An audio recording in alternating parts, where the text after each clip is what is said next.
جب یہ میرے سر کے اوپر یہ ظالم مارتے تھے ISI کے یہ بغیرت، چند بغیرت، تو سیدھے آسمان میری چیخیں جاتی تھی۔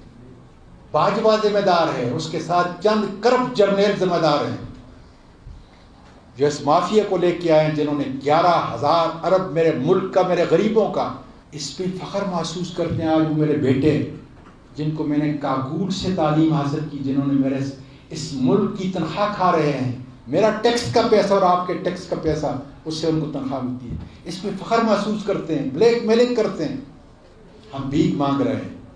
آصف منیر صاحب اس پہ دھیان دو، کون ذمہ دار ہے؟ باجوہ ذمہ دار ہے، اس کے ساتھ چند کرپٹ جرنیل ذمہ دار ہیں جو اس مافیا کو لے کے آئے ہیں، جنہوں نے 11,000 ارب میرے ملک کا، میرے غریبوں کا، اور آج غریب آٹے کی کتاروں میں کھڑا ہے۔ 150 روپیہ جو ہے اس وقت 1 کلو آٹا ہو چکا۔ یقین کریں کل ایسی باتوں کے اوپر میں نے، حالانکہ جب ظلم کیا گیا تو میرے آنسو خشک ہو گئے، میں نے کہا میں جہاد کروں گا خدا کے فضل سے، لیکن کل میرے پھر آنسو نکل گئے جب مجھے میرے بھائی نے مجھے آ کے کہا کہ میں نے گاڑی کھڑی کی اور 20 روپیہ جو ہے کسی کو دیا، خیرات لینے والے، اس نے کہا میں نے 2 روٹیاں کھانی ہیں، 20 روپے پہ 2 روٹیاں نہیں آ سکتی۔ یہ ہے آصف منیر صاحب آج میرے ملک کی حالت، اور اس کے ذمہ دار باجوہ اور اس کے چند کرپٹ جرنیل ہیں۔ اس لیے تم کو ٹھیک ہونا پڑے گا، میرے ملک کے لیے، اپنے اس ملک کے لیے، اپنی افواج کے لیے تمہیں ٹھیک ہونا پڑے گا۔ یہ نفرت کی بات نہیں، یہ اصلاح کی بات ہے۔ اس لیے کہ اگر تم اصلاح کی طرف چل پڑو گے تو میرا ملک ٹھیک ہو جائے گا، ورنہ اسی طریقے سے میرے یہ وکلاء، خاص کر بخاری صاحب جگہ جگہ پہ کھڑے ہوں گے، ہمارے لیے معظم بٹ صاحب بھی کھڑے ہوں گے اور ہماری ضمانتیں کراتے رہیں گے، لیکن اس سے آگ آگے جائے گی۔ میرے دوستو، وقت کافی ہو چکا۔ آج میں اپنے سارے جرنیلوں کو عزت کے ساتھ کہتا ہوں کہ 22 کروڑ لوگ تمہارے وار کرمنل نہیں ہیں، جنگی قیدی نہ سمجھو ہمیں، ملک کے لوگوں کو، خاص کر وکلاء کو جنگی قیدی نہ سمجھو۔ میری عدالتوں کے ججوں، اپنے ضمیر کو جگاؤ، اور ہیں ایسے چھوٹی عدالتوں میں، بڑی عدالتوں میں جج جو ضمیر کی آواز کے اوپر قانون اور آئین کے تابع رہ کر اپنے فیصلے دیتے ہیں۔ اٹھو، یہ تمہارا ملک ہے، یہ تمہاری عدالتیں ہیں، جس کے لیے ان وکلاء نے 15 سال پہلے جدوجہد کی۔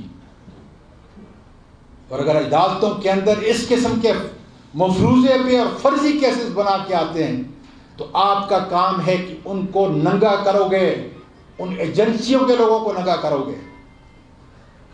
میں اللہ کی قسم، یہ PDM ہمارے، میں اب سیاسی صرف ایک بات کر رہا ہوں، PDM ہمارے 1 گھنٹے کی مار ہے، لیکن اس کے پیچھے میری یہ ایجنسیاں ہیں۔ مجھے معلوم نہیں کہ یہ کیوں ان کے پیچھے ہیں، ان کی سرپرستی کیوں کر رہے ہیں، مجھے یہ معلوم نہیں، کیونکہ انہوں نے تو میرے ملک کو تباہی کے دہانے پہ لایا۔ یہی وہ ہیں جو قانون کی، جنہوں نے خود اپنی کرپشن کو بچانے کے لیے اپنے حرام کے مال کو، اس ملک کے لوٹے ہوئے مال کو، نیب کے قانون کو تبدیل کیا۔ ساری دنیا دیکھ رہی ہے اور حیران ہے۔ جو ریٹائر ججز ہیں میرے پاس آتے ہیں، مجھے ٹیلی فون کرتے ہیں، کہتے ہیں یہ کون سا ملک ہے؟ اس لیے میں آخری بات کر رہا ہوں، اور وہ بھی ہے آپ کے ایک وکیل کی۔ میں چاہتا ہوں میرے وکلاء کہ رول آف لا کی یہ موومنٹ جو ہے، اس میں کسی طرح کمی نہ آئے۔ آپ اپنا فرض ادا کریں۔ اللہ کی قسم میں روزانہ نکلتا ہوں شہادت کے لیے، روزانہ، کہ یا اللہ جس طرح ارشد شریف کو مار دیا گیا ان ایجنسیوں نے، اللہ مجھے بھی اس طرح شہید کر دے، اس لیے کہ یہ خون پکار رہا ہے کہ اس قسم کی قربانی سے میرا ملک اٹھے گا، میرا ملک آزاد ہوگا، ملک کے دشمن ننگے ہوں گے، اور ہو رہے ہیں۔ ہر فورم کے اوپر آپ دیکھ لیں ان کو دنیا کیا کہہ رہی ہے، 1 کروڑ پاکستانی بیرون ملک کیا کہہ رہا ہے، جو جانتے ہیں سمجھتے ہیں کہ ملک کو بچانے کا کیا رستہ ہے، وہ آج ان کو کیا کہہ رہے ہیں۔ اس لیے میں کہہ رہا ہوں کہ اپنی اصلاح کر دو، مثبت بات کر رہا ہوں، غصے سے نہیں، ادب سے کر رہا کہ اپنی اصلاح کرو۔ اور یہ تحریک ختم ہونے والی نہیں ہے، یہ جگہ جگہ کریہ کریہ ہر بار روم کے اندر، ساری بار اسٹیشن کے اندر، ساری بار کونسلوں کے اندر بڑے بڑے وکلاء کو ہم لے کے آ رہے ہیں، وہاں پھر ہم کوئی سیاسی بات نہیں کریں گے، صرف قانون۔ اس لیے کہ آج جتنی قانون کی حکمرانی کی ضرورت ہے اس سے پہلے کبھی نہیں تھی۔ آپ کے سامنے ایجنسیاں پکڑتی ہیں، کپڑے نکالتی ہیں، ویڈیو بناتی ہیں اور شرم نہیں آتی۔ مجھے بتائیں میری بہنوں، میری بیٹیوں اور میرے بھائیوں، اس وقت میری عمر 75 سال تھی، دسمبر 8 کو جو ہے وہ 76 سال ہو چکی ہے۔ خدا کو گواہ بنا کے کہتا ہوں کہ جب یہ میرے سر کے اوپر یہ ظالم مارتے تھے ISI کے یہ بغیرت، چند بغیرت، تو سیدھے آسمان میری چیخیں جاتی تھی۔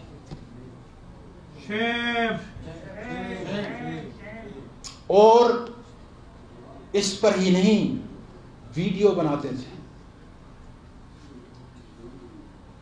آڈیو سے دوسروں کو سناتے تھے۔ کوئی ان کا باپ جو ہے ادھر بیٹھا ہوا تھا، حرام خور، میرے ملک کا مجرم، اس کو سناتے تھے۔ اور آپ یقین کرو گے، شاداب جعفری صاحب 2 دن پہلے حافظ آباد کے ایک خدا جانے MNA تھا، MPA تھا یا کوئی سیاسی ورکر تھا بڑی عمر کا، اس نے خان صاحب کو بتایا، خان صاحب مجھے ISI والے لے گئے اور وہ ویڈیو بتائی جو اعظم سواتی کے اوپر جو ہے جس طرح انہوں نے تشدد کیا تھا، اور مجھے کہنے لگے کہ ٹھیک ہو جاؤ ورنہ تمہارا یہ حشر ہوگا۔ اس پہ فخر محسوس کرتے ہیں آج میرے بیٹے، جن کو میں نے کاگوڑ سے تعلیم حاصل کی، جنہوں نے میرے اس ملک کی تنخواہ کھا رہے ہیں، میرا ٹیکس کا پیسہ اور آپ کے ٹیکس کا پیسہ، اس سے ان کو تنخواہ ملتی ہے، اس پہ فخر محسوس کرتے ہیں، بلیک میلنگ کرتے ہیں، بجائے اس کے کہ مر جانا ان کے لیے مقام تھا۔ کہ ہم نے جو حرکت کی ہے، دنیا کے کسی انسانی ملک کے اندر اس سے کم اخلاق، کم گراوٹ کی کوئی حد ہوتی ہے۔ ان کو تو چولی پر پانی میں مرنا چاہیے تھا۔ ان بغیرتوں کو معافی چاہتا ہوں، مجھے اپنی بیٹیوں کے سامنے یہ لفظ استعمال نہیں کرتے، ان کو سنانے کے لیے کر رہا ہوں۔ ان کو مرنا چاہیے تھا بجائے اس کے کہ مجھ پہ ظلم ہونے والے، تشدد ہونے والے، کسٹوڈیل ٹارچر کے اندر۔ اس لیے میں کہتا ہوں کہ اگر مجھے میرے ملک کا سب سے بڑا عدلیہ کا جج چیف جسٹس بندیال اگر مجھ کو انصاف نہیں دلا سکتا تو میں کہاں جاؤں گا؟ میں ان میں آؤں گا انشاءاللہ تعالی، یہ انصاف لے کے دیں گے ایک نہ ایک دن۔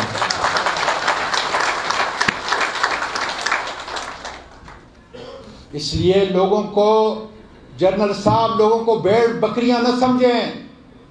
میرے اگر قتل سے تمہارا غصہ عمران خان کے اوپر ٹھنڈا ہو سکتا ہے تو بسم اللہ۔ اگر عمران خان کو خدا را اپنے غصے کو، اپنی کسی رنجش کو 22 کروڑ لوگوں کو سزا نہ دے، اگر عمران خان کے خلاف آپ کے دل میں اتنی نفرت ہے، اس نفرت کو دور کریں لوگوں کے لیے، اپنے ملک کے لیے اور اس عہدے کے لیے جس میں سب سے بڑی عزت آپ کو میری افواج کے آرمی چیف کی حیثیت سے دی گئی ہے۔ تمہاری ابھی شروعات ہے، ہم دیکھ رہے ہیں، ملک دیکھ رہا ہے، میرے ملک کے صحافی دیکھ رہے ہیں جن کے لوگوں نے کپڑے نکالے تھے ایجنسیوں نے۔ آج معیز پیرزادہ کہاں ہے؟ عمران ریاض نے کون سا بڑا جرم کیا تھا؟ ایاز میر کو دیکھیں، چودھری غلام حسین کو دیکھیں، فاروقی کو دیکھیں، یہ سارے لوگ، معید یوسف کو دیکھیں، یہ سارے لوگ کس پاداش کے اندر؟ اس پہ میں آتا ہوں جو مجھے علی احمد کرد نے جو بات بتائی کہ سارا میرا میڈیا کو جو صدا دی جا رہی ہے تاکہ وہ کچھ نہ بول سکیں، آپ کی کرپشن کو ظاہر نہ کر سکیں.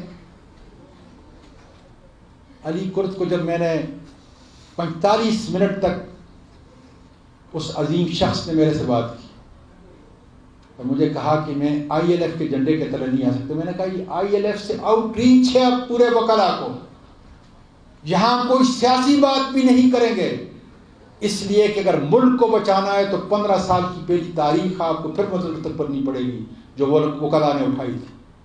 آج مجھے ضرورت ہے علی احمد کرد کی، حامد خان کی مجھے ضرورت ہے، آج بڑے بڑے وکلا کی مجھے ضرورت ہے.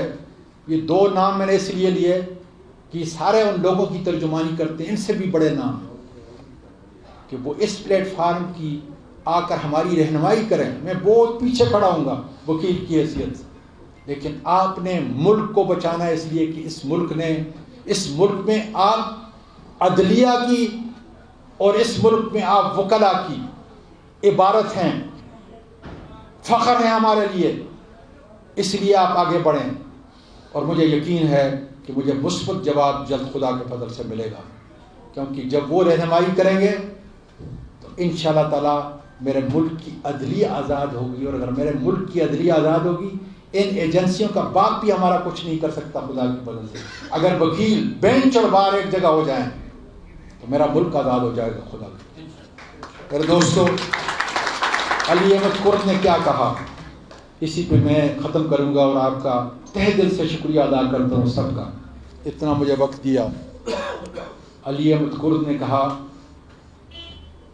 کہ اعظم سباتی، میں تمہارے بیٹے سے کوئٹے میں ملا تھا، میرے پاس وہ الفاظ نہیں کہ میں ان تذلیل کرنے والوں کی تذلیل کروں. نفرت ان کا مقدر بن چکی ہے.